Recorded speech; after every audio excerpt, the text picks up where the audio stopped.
A girl with $15 in her bank account and a dying phone battery accidentally starts a live stream during the worst blind date of her life. She doesn't know that among her 3 viewers is the man sitting across from her, watching through his phone as she whispers honest confessions about loneliness, ramen dinners, and why she agreed to meet a stranger just for one decent meal. What started as a technical mistake becomes the most authentic conversation he's ever witnessed. By the end of the night, he'll donate more than money. He'll give something he thought he'd never risk again. Before we jump back in, tell us where you're tuning in from, and if this story touches you, make sure you're subscribed, because tomorrow, I've saved something extra special for you. Maya Chen stared at the notification on her cracked phone screen. Your account balance is $15.47. She closed the banking app and pretended it didn't exist, the same way she pretended the empty refrigerator behind her wasn't mocking her with its hollow hum. The studio apartment in downtown Phoenix felt smaller every day, not because the walls were closing in, but because everything else was shrinking. Her savings, her options, her meals. 3 months ago, she'd been a marketing coordinator at a tech startup that folded faster than origami in the rain. Now she delivered groceries for an app that paid her in optimism and gas money. Her phone buzzed. A text from her roommate Jessica, who'd moved out last month but still felt entitled to life advice. Stop being picky. That dating app has tons of guys. Free dinner is free dinner. Maya scrolled through her dating profile one more time. The photos were honest. No filters, no angles, just her face under the harsh lighting of her bathroom mirror. Her bio was equally straightforward. Marketing professional between opportunities. Love coffee, hate small talk, looking for genuine connection, not games. The matches were sparse. Most men swiped past profiles that didn't promise easy entertainment or obvious glamour. But yesterday, someone different had messaged her. David Richardson. His profile showed a man in his 30s with kind eyes and a smile that didn't look practiced. Software consultant, it said. I love books, old movies, and authentic conversation. Their messages had been refreshingly normal. No pickup lines, no immediate requests for photos, just genuine questions about her interests and thoughtful responses to her answers. When he'd suggested meeting at Riverside Cafe, a cozy spot downtown, she'd almost said no. First dates required energy she didn't have, and clothes she couldn't afford to dry clean. But Jessica's voice echoed in her head, and more importantly, her stomach had been echoing too. Maya opened her closet and surveyed the options. 2 work blouses, one with a small stain near the collar. A black dress she'd worn to 3 different job interviews. Jeans with a hole forming near the knee. She chose the dress, paired it with her only cardigan, and hoped confidence could substitute for a wardrobe budget. 20 minutes before their meeting, Maya sat in her car outside the cafe, watching couples through the window sharing desserts and laughing at shared jokes. Her phone was at 12% battery, and she'd forgotten her charger. Again. She opened Instagram out of habit, then remembered she'd been experimenting with their new live feature. Last week, she'd accidentally started a broadcast while cooking dinner, and 3 random people had watched her burn scrambled eggs and narrate her grocery store choices. It had been oddly therapeutic, talking to strangers who couldn't judge her rent situation or job status. The notification popped up. Start live video? Her thumb hovered over the button. She'd been thinking about documenting this date, not for content, but for accountability. If she live-streamed it, maybe she'd be honest instead of performing. Maybe she'd remember that her worth wasn't determined by whether this stranger wanted a second date. She tapped Start and propped the phone against her purse, angling it so only she was visible. The viewer count showed 0, which was perfect.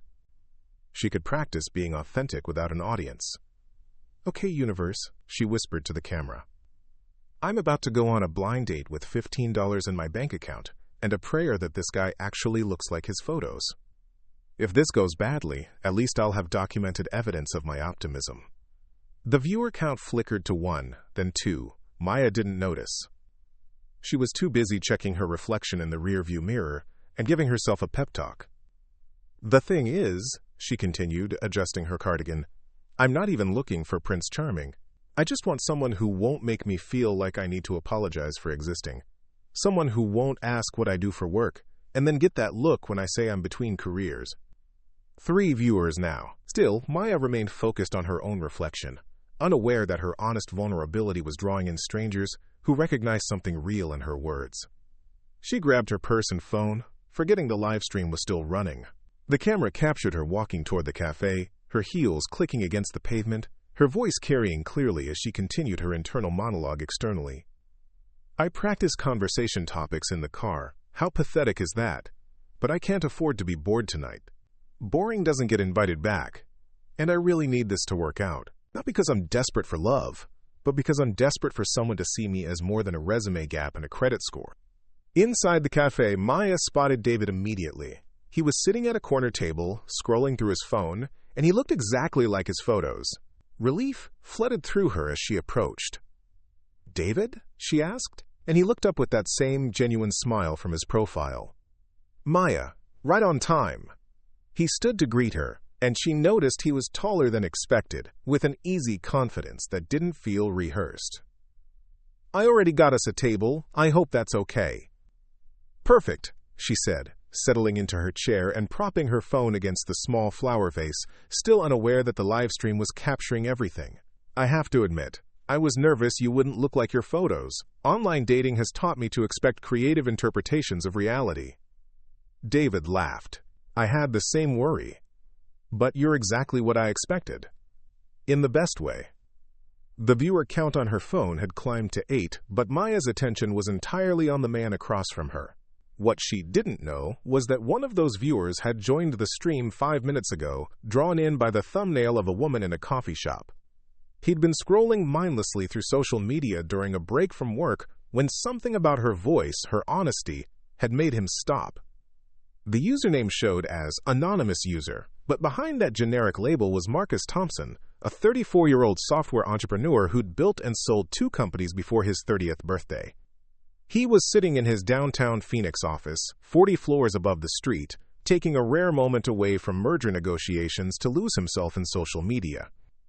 He'd clicked on Maya's stream by accident, but her words had captured his attention immediately. There was something achingly familiar about her vulnerability, her determination to find genuine connection in a world that seemed designed to prevent it. As he watched her interact with David, Marcus found himself invested in a way that surprised him. She was animated, funny, asking thoughtful questions about David's work while carefully deflecting questions about her own situation. Marcus could see what she was doing, protecting herself while remaining open, hoping while expecting disappointment. "So what do you do when you're not consulting?" Maya asked David, genuinely curious. "I restored old furniture in my garage. It's probably the most boring hobby in the world, but there's something satisfying about taking something broken and making it functional again." "That's not boring at all," Maya said, leaning forward. "That's like being a therapist for chairs. What's the most challenging piece you've worked on?" David's face lit up as he described a 1940s desk he'd found at an estate sale, missing half its drawers and covered in decades of paint. As he talked, Maya listened with the kind of attention that made people feel heard, nodding at the right moments, asking follow-up questions that showed she was genuinely engaged. Marcus watched this interaction through his phone screen, struck by how different this was from his own recent dating experiences. The women he'd met through mutual friends or business events always seemed more interested in his portfolio than his personality. They asked about his companies, his investments, his plans for expansion. None of them had ever asked him what he did to feel satisfied rather than successful. On screen, Maya was laughing at something David had said about a chair that had fought back during restoration. Her laugh was unguarded, genuine, the kind that made other people want to join in even if they hadn't heard the joke. "Your turn," David said. "What do you do for fun when you're not working?" Maya's smile flickered for just a moment. "Honestly, I've been so focused on finding work that I've forgotten what fun looks like. But I used to paint. Watercolors, mostly. Terrible watercolors, but they made me happy." "What stopped you?" "Life, I guess. Priorities shifted. Paints are expensive when you're counting grocery money." The honesty in her voice carried through the phone speakers to Marcus's office, where he found himself setting down his coffee and giving the stream his full attention. Here was someone admitting to financial struggle without shame, owning her situation without self-pity. David nodded, understanding. "I get that. After college, I went 2 years without buying anything that wasn't absolutely necessary. Every dollar went to student loans and rent. It's amazing how creative you get with free entertainment." "Yes," Maya's face brightened. I've become an expert at finding free museum days and happy hour appetizers that could pass for dinner. Last week I spent an entire afternoon in Barnes & Noble reading a book I couldn't afford to buy. Which book? Preparing and narrating this story took us a lot of time, so if you are enjoying it, subscribe to our channel. It means a lot to us. Now back to the story. A memoir about a woman who quit her corporate job to open a bakery in France. Pure fantasy at this point. But sometimes you need to read about people brave enough to bet on themselves. Marcus found himself wondering what Maya would bet on if she had the resources. What dreams was she putting on hold? What would she create if money wasn't a factor? The conversation between Maya and David continued to flow naturally.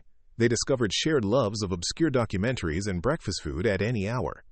David told stories about his worst consulting disasters, and Maya shared her theory that every office has one person who microwaves fish and ruins lunch for everyone. But Marcus noticed what David didn't seem to pick up on: the small signs that Maya was carefully managing this date within a tight budget. She ordered only water to drink. When David suggested they split an appetizer, she agreed, but let him choose the most expensive option. She checked her phone for the time more frequently than someone fully relaxed would. The viewer count had grown to 15, and comments were starting to appear. Most were supportive. She seemed so genuine, and this is actually sweet to watch. But Maya remained unaware of her audience, focused entirely on the man across from her. I have to ask, David said, what made you say yes to meeting me? Your profile mentioned you weren't interested in games, and honestly, most people on these apps are playing some kind of angle. Maya considered this. You asked me about books in your second message. Not what I did for work, not what I looked like in person, but what I was reading. It felt like you were interested in my mind, not just my availability. I am, David smiled.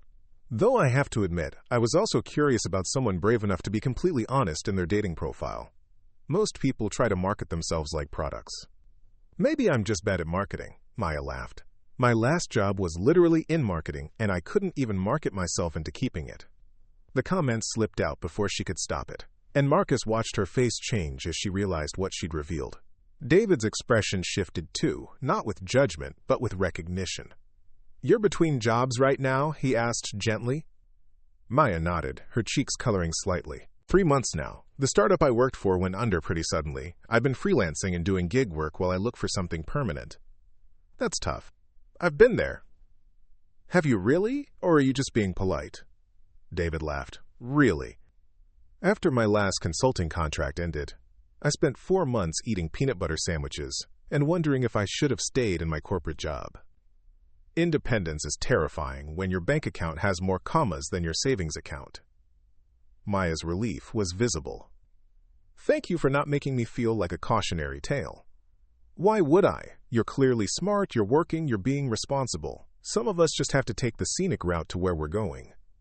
Marcus found himself genuinely impressed with David's response. This man was kind, understanding, treating Maya's situation as temporary rather than defining. But as he watched Maya's face light up with gratitude, Marcus felt something unexpected. A wish that he could be part of this conversation, that he could know what it felt like to have someone appreciate his character rather than his net worth. The live stream continued as their date moved from coffee to sharing a dessert that David insisted on ordering. Maya protested half-heartedly, but her enjoyment of the chocolate cake was so genuine that Marcus found himself smiling at his phone screen. As the evening wound down, Maya and David exchanged numbers with what appeared to be mutual interest. David walked her to her car, and Maya finally noticed her phone was still recording. Oh my God, she whispered, seeing the viewer count at 23. I've been live streaming this entire date. She quickly ended the broadcast, mortified but also strangely relieved. For 2 hours she'd been completely herself, and it had felt surprisingly good. What Maya didn't know was that one of her viewers had screenshot her social media handle and was now staring at her profile, wondering if $15 in a bank account was really the most significant obstacle between someone and their dreams. Marcus Thompson had built his fortune on calculated risks and strategic investments. But as he sat in his office, looking out at the city lights, he found himself considering a different kind of investment entirely. Marcus Thompson hadn't slept well in 3 years. Success, he'd learned, was an excellent insomniac. While other 34-year-olds worried about mortgage payments and career advancement, Marcus lay awake calculating market fluctuations and reviewing acquisition proposals that could reshape entire industries. But tonight was different. Tonight he found himself replaying snippets of conversation from a stranger's accidental live stream, wondering about watercolor paints and chocolate cake and what it meant when someone said they were taking the scenic route to their destination. His penthouse apartment overlooked the valley, floor-to-ceiling windows offering a view that real estate agents called breathtaking and he called expensive. The furniture was designer, the art was investment grade, and everything was perfectly curated to reflect success. It was also completely sterile, devoid of the kind of lived-in warmth he'd witnessed through Maya's phone screen. Marcus walked to his home office and opened his laptop. Maya's Instagram profile was still displayed from his earlier search. Her posts were infrequent but honest. Photos of sunrise walks, coffee shop corners, books stacked beside bathtubs.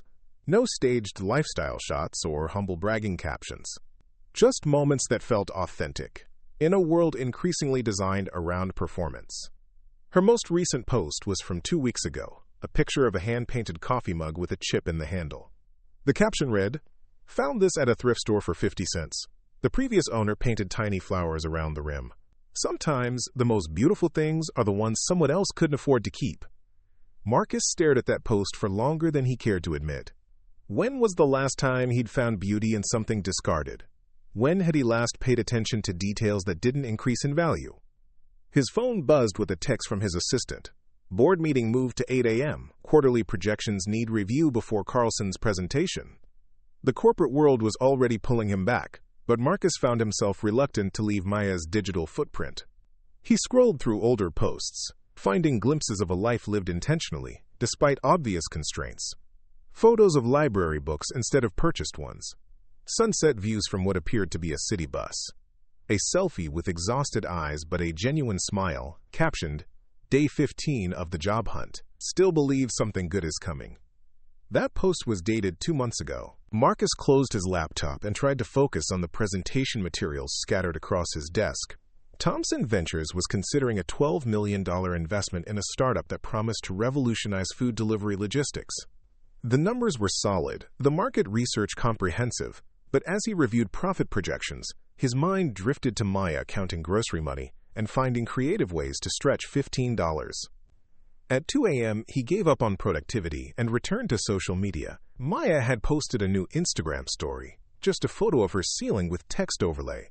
"When your date goes better than expected but you accidentally live-streamed the whole thing to strangers. Technology, helping me embarrass myself in new and creative ways." The timestamp showed she'd posted it 20 minutes ago. Marcus felt an unexpected connection to her sleepless night, though he suspected their reasons for staying awake were vastly different. Meanwhile, across the city in her studio apartment, Maya was indeed staring at her ceiling, but not from embarrassment. She was replaying every moment of her evening with David, from his genuine laugh to the way he'd insisted on walking her to her car. For the first time in months, someone had seen her as interesting rather than unfortunate. But the live-stream discovery had unsettled her. 23 people had witnessed her most vulnerable moments, her admissions about financial struggles and career uncertainty. She'd built her entire dating strategy around selective disclosure, revealing challenges gradually as trust developed. Instead, she'd broadcast her reality to complete strangers. Maya picked up her phone and opened the livestream analytics. The video had been automatically saved to her profile, and she watched herself with the detached curiosity of someone observing a different person. The woman on screen was animated, thoughtful, unguarded, in ways Maya hadn't realized. She'd been so focused on David that her usual self-consciousness had disappeared entirely. The comments from viewers were surprisingly supportive. Users had written things like, "You seem so genuine," and "Hope your job search goes well," and "This guy seems nice, hope it works out." One comment stood out. "Your honesty is refreshing. Most people perform online, you're just being real." That comment was from anonymous user, the same handle that had been among her first viewers. Maya clicked on the profile, but it was completely blank. No posts, no followers, no identifying information. Just someone who'd stumbled across her accidental broadcast and stayed for the entire 2 hours. She found herself wondering about this anonymous viewer. What had kept them watching? What did they think about her rambling confessions and nervous laughter? In a strange way, knowing that strangers had witnessed her authenticity felt less invasive than she'd expected. These people had no context for judging her, no expectations to disappoint. Maya's phone buzzed with a text from David. "Thank you for a wonderful evening. I know this might sound forward, but I'd love to see you again soon. Maybe somewhere I can hear more about those terrible watercolors you mentioned."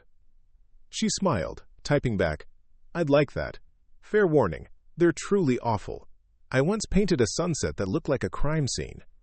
Now I'm even more intrigued. Coffee this weekend? I promise not to live stream it accidentally." Maya laughed out loud in her empty apartment. "Deal. I'll try to remember to turn off all recording devices first." As she set her phone aside, Maya felt something she hadn't experienced in months, anticipation for the future that wasn't anxiety-based. David seemed genuinely interested in getting to know her, financial struggles and artistic failures included. Maybe the scenic route wasn't such a bad path after all. What Maya didn't know was that her anonymous viewer was having his own moment of reflection 40 floors above the city. Marcus had spent the past hour researching Maya's employment situation, not through any invasive means, but through the digital breadcrumbs she'd left in her posts and comments. Her previous employer, Innovate Tech Solutions, had indeed folded suddenly after losing their primary funding source. 12 employees had been laid off with minimal severance, and according to industry reports, most were still seeking permanent positions. Maya's LinkedIn profile showed she'd been a marketing coordinator there, with glowing recommendations from colleagues and supervisors. Marcus recognized the company name from his own business dealings. Thompson Ventures had been approached about investing in Innovate Tech 6 months earlier. But Marcus had passed, sensing instability in their leadership structure. His decision had been financially sound, but he hadn't considered the human cost of the company's eventual failure. Now he was looking at the face of that cost. Maya wasn't a statistic or a casualty report. She was a real person with dreams deferred and talents underutilized because of economic circumstances beyond her control. Marcus walked to his kitchen and opened the refrigerator, stocked with organic produce and gourmet leftovers from restaurants that charged more for appetizers than Maya had in her bank account. The contrast wasn't lost on him. He'd built his wealth by making smart decisions with money, but Maya was making smart decisions with everything else: time, energy, hope, human connection. Back in his office, Marcus opened a new browser window and began researching something he'd never considered before: anonymous, charitable giving platforms. Not the tax-deductible, recognition-generating donations he made through his foundation, but ways to help someone without them knowing the source. He'd built his career on calculated investments, but this felt different. This wasn't about returns or recognition. This was about someone who'd given him 2 hours of genuine human interaction through a phone screen, someone who'd reminded him what authenticity looked like. Marcus spent the next hour exploring options. Direct bank transfers were too traceable. Gift cards required personal information. Most platforms required recipient consent and identity verification. But gradually, he found services designed for anonymous assistance: rent payment programs, utility bill support, grocery delivery services that could be purchased for someone else without revealing the buyer's identity. As dawn approached, Marcus had compiled a list of possibilities. Not a grand gesture that would change Maya's life overnight, but small assists that might ease the daily stress of survival while she rebuilt her career. Help that would look like good luck rather than charity. But as he prepared to take action, Marcus hesitated. Was this helping or interfering? Did he have the right to insert himself into a stranger's life, even anonymously? Maya had shared her struggles publicly, but accidentally. She hadn't asked for assistance. Marcus closed his laptop and walked to the windows facing east, where the city was beginning to wake up. Somewhere out there, Maya was probably getting ready for another day of job applications and gig work, unaware that her accidental broadcast had reached someone with the means to change her circumstances. The question wasn't whether he could help. The question was whether he should, and if so, how to do it in a way that preserved her dignity and autonomy. As the sun rose over Phoenix, Marcus made a decision that would set everything in motion. But first, he needed to learn more about Maya Chen, not through internet research, but through the same method that had introduced them in the first place. He would watch, he would listen, and he would wait for the right moment to act. 3 weeks had passed since Maya's accidental live stream, and her life had taken an unexpected turn for the better. Her second date with David had led to a third, then a fourth. He was everything she'd hoped to find: thoughtful, stable, genuinely interested in building something real together. They'd fallen into an easy rhythm of coffee dates, long walks, and conversations that stretched late into the evening. But the most surprising development wasn't romantic. It was the series of small miracles that had begun appearing in Maya's life, each one perfectly timed and completely unexplainable. It started with her electric bill. Maya had been dreading the payment due date, knowing she'd have to choose between keeping the lights on and buying groceries. But when she called to set up a payment plan, the customer service representative informed her that an anonymous benefactor had paid her account in full. "That's impossible," Maya had said. "I don't know anyone who would do that." "The payment came through our community assistance program," the representative explained. "Sometimes local businesses or individuals choose to help customers anonymously. It happens more often than you'd think." Maya had hung up the phone in shock, staring at the paid invoice with disbelief and gratitude in equal measure. The next week, it was groceries. Maya arrived at her usual store to find that someone had prepaid a $100 credit to her account. The manager couldn't provide details about the donor, only that they'd requested the assistance go to someone who needed it most. Then came the job interview. A marketing firm downtown called about a position Maya had applied for weeks earlier. The role was perfect. Creative, challenging, with a salary that would finally allow her to breathe. During the interview, the hiring manager mentioned that they'd been particularly impressed by her portfolio and the recommendation they'd received from an industry contact. "What recommendation?" Maya asked, confused. "Someone reached out on your behalf, spoke very highly of your work at Innovate Tech. They seem to have intimate knowledge of your projects there. Do you have any idea who that might have been?" Maya didn't. None of her former colleagues had mentioned making calls on her behalf, and she hadn't asked anyone to serve as a reference beyond what was listed on her resume.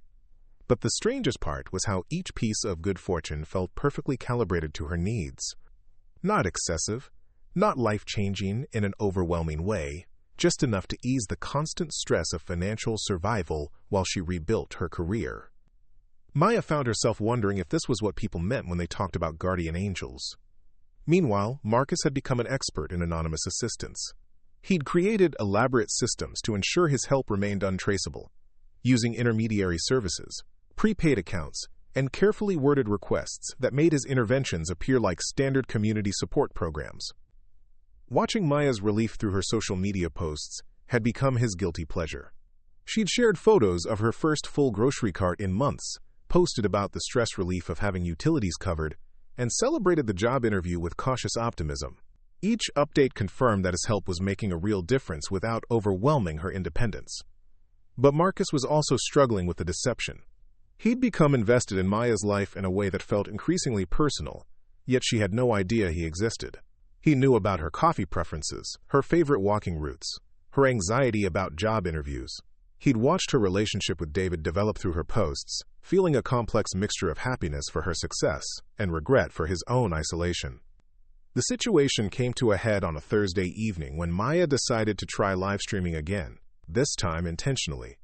She'd been thinking about the positive response to her accidental broadcast and wondered if there was value in sharing her journey more deliberately.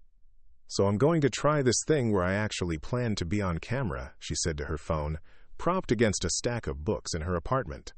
3 weeks ago, I accidentally broadcast my entire blind date, which was mortifying but also kind of liberating. Marcus was having dinner in his penthouse when the notification appeared on his phone. Maya Chen was live. He immediately set down his fork and tuned in, one of only 7 initial viewers. "I've been thinking a lot about authenticity lately," Maya continued, settling into her chair with a cup of tea. "About the difference between the versions of ourselves we present online and who we actually are when nobody's watching." She looked directly into the camera, and Marcus felt like she was speaking to him specifically. "Something weird has been happening in my life. Good, weird, but weird nonetheless. I've been receiving these anonymous acts of kindness, bills paid, groceries covered, job opportunities appearing out of nowhere. It's like someone out there is watching out for me, and I have no idea who or why." Marcus's heart rate accelerated. She knew something was unusual, even if she didn't know the source. I keep wondering if it's connected to my accidental live stream a few weeks ago. Like maybe someone saw me struggling and decided to help. If that's true, if you're watching this... Maya paused, looking directly into the camera again. I want you to know how grateful I am. But I also want you to know that you don't have to hide. The viewer count had grown to 23, the same number from her original stream. Marcus noticed several usernames he recognized from that night, people who seemed to have followed Maya's journey with interest. I got the job, Maya announced suddenly, her face breaking into a radiant smile. The marketing position I interviewed for last week, I start Monday. It's not going to solve all my problems overnight, but it's a real step forward. A chance to rebuild. Marcus found himself smiling at his phone screen, genuinely happy for her success even though he'd played a role in creating the opportunity. David has been incredible through all of this, Maya continued. He's patient with my uncertainty, supportive of my goals, never makes me feel like I need to apologize for my circumstances. I think I'm falling for him, which is terrifying and wonderful and completely unexpected. The words hit Marcus harder than he'd anticipated. He'd been so focused on helping Maya that he hadn't fully processed what her happiness with David meant for his own feelings. Feelings he hadn't even acknowledged until now. But here's the thing, Maya said, leaning forward. These anonymous acts of kindness, as grateful as I am, they're also making me feel like I'm living someone else's story. Like there's this invisible person making decisions about my life, and I don't know if their intentions align with what I actually want. Marcus's stomach dropped. He hadn't considered that his help might feel invasive rather than supportive. So if you're out there, if you're the person who's been helping me, I have a proposal. Meet me for coffee. Let me thank you properly. Let me understand why you've chosen to help a stranger. And let me decide for myself whether I want to accept that help moving forward. She paused, checking the viewer count, which had grown to 37. Tomorrow, Saturday, 2 p.m. at Riverside Cafe, the same place where this whole thing started. I'll be there whether you show up or not, but I hope you do. I believe in facing things directly, even when they're complicated. Maya ended the stream with a gentle smile, leaving Marcus staring at his blank phone screen with a decision to make. For 3 weeks, he'd been able to help Maya while maintaining his anonymity and emotional distance. But her invitation changed everything. She was asking him to step out from behind the screen, to be real in the same way she'd always been real. Marcus spent the night pacing his apartment, weighing options and consequences. He could ignore her invitation and continue helping from the shadows. He could attend the meeting and explain his actions without revealing his wealth. Or he could be completely honest about who he was and why he'd become invested in her life. By morning, he'd made his choice. Saturday at 1:45 p.m., Marcus sat in his car outside Riverside Cafe, wearing jeans and a simple sweater instead of his usual business attire. Through the window, he could see Maya at the same corner table where she'd sat with David, looking nervous but determined. She'd chosen to livestream again, her phone propped discreetly on the table. The viewer count showed 41 people, all waiting to see if her anonymous benefactor would appear. Marcus took a deep breath, checked his reflection in the rearview mirror, and walked toward the cafe entrance. For the first time in 3 years, he wasn't sure what would happen next. But as he approached Maya's table and saw her look up with recognition and curiosity, he realized that uncertainty felt remarkably like hope. "Maya?" he said softly. "I'm Marcus. I think we need to talk." The live stream captured her expression of shock, understanding, and something that might have been relief. 41 viewers watched as two strangers who had been connected by accident discovered what it meant to choose each other on purpose. The conversation that followed would change both their lives, but not in the way fairy tales usually end. Because the most beautiful thing about Maya Chen wasn't that she found her prince. It was that she'd found herself, and in doing so had reminded someone else what it meant to be genuinely, courageously, authentically human. Maya gestured to the empty chair across from her, her expression a complex mix of curiosity and wariness. "So you're my guardian angel," she said, studying Marcus's face. "I have to admit, I was expecting someone older, maybe with wings." Marcus sat down carefully, hyper-aware that dozens of people were watching through Maya's live stream. "I'm probably the least angelic person you'll ever meet," he said. "What I did was complicated." "Complicated how?" Maya leaned back, crossing her arms. Because from where I'm sitting, it looks like someone with significant resources decided to play puppet master with my life. The directness of her words stung, but Marcus recognized their truth. You're right. I crossed boundaries I shouldn't have crossed. But watching your stream that night, hearing you talk about surviving on $15 and still offering kindness to strangers, it changed something in me. What exactly changed? Marcus looked around the cafe, noting the other customers pretending not to listen while obviously fascinated by the unfolding drama. I've spent the last decade building companies, accumulating wealth, surrounding myself with people who see me as an opportunity rather than a person. I'd forgotten what genuine human connection looked like until I watched you treat a complete stranger with more warmth than most people show their closest friends. Maya's expression softened slightly. That doesn't give you the right to interfere in my life without my consent. You're absolutely right, it doesn't. Marcus pulled out his phone and showed her the anonymous payment accounts he'd set up. I can cancel all of this. Transfer everything back. Pretend this conversation never happened. Is that what you want? The question caught him off guard. What I want is irrelevant. This is about what you want, what you're comfortable with. Maya studied his face for a long moment. What do you do for work, Marcus? And don't give me some vague answer about consulting. I own Thompson Ventures. We invest in technology startups and emerging businesses. Maya's eyes widened. Thompson Ventures? You're that Marcus Thompson? The guy who sold his first company for $50 million when he was 28? $62 million. But who's counting? Marcus said with a self-deprecating smile. I see you've done your research. I researched everyone in the Phoenix tech scene when I was job hunting. Your company passed on investing in Innovate Tech, my former employer. Marcus felt his stomach drop. I remember that decision. We thought their leadership structure was unstable. It was. You were right to pass. But 12 people lost their jobs when the funding fell through, including me. The weight of that connection settled between them. Marcus had made a business decision that indirectly led to Maya's current struggles, and now he was trying to alleviate the consequences of his own indirect actions. So this is guilt, Maya said, understanding dawning in her voice. You feel responsible for my situation. Partly, Marcus admitted, but it's more than that. Watching you navigate hardship with such grace, such determination to maintain your integrity, it reminded me of who I used to be before success insulated me from real life. Maya glanced at her phone, noting that the viewer count had climbed to over 60. You realize you're confessing all of this to an audience, right? I know. Maybe that's appropriate. You've been authentic in front of strangers from the beginning. I owe you the same honesty. What about David? Maya asked suddenly. You've been watching my life unfold for weeks. You know I'm seeing someone? Marcus nodded. He seems like a good man. He makes you happy. He does. But that's not what I'm asking. I'm asking how you feel about the fact that I'm falling. Up next, you've got 2 more standout stories right on your screen. If this one hits the mark, you won't want to pass these up. Just click and check them out. And don't forget to subscribe and turn on the notification bell so you don't miss any upload from us.